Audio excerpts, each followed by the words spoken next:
con Jesus Vicentin, allora, oggi l'esordio, quali sono le prime impressioni, come ti sei trovato?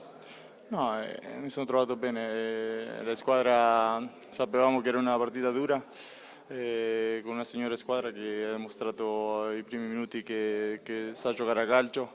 Noi abbiamo aspettato un po' e poi siamo riusciti a trovare un po' la misura del campo e abbiamo fatto pure noi la nostra partita. Con i compagni di reparto ancora non c'è chiaramente l'amalgama. Quali sono gli obiettivi futuri? Come pensi di riuscire a integrarti all'interno del contesto? Con quale modulo sei abituato a giocare?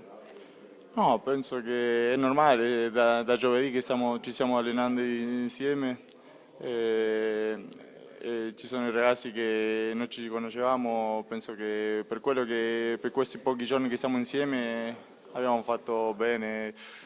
È normale che ancora diciamo, le misure non troviamo, ma possiamo fare bene perché con i ragazzi piano piano ci capiremo. Ora da cosa bisogna ripartire?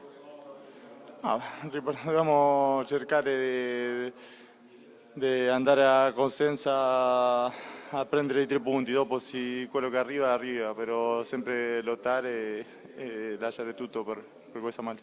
Ok, grazie.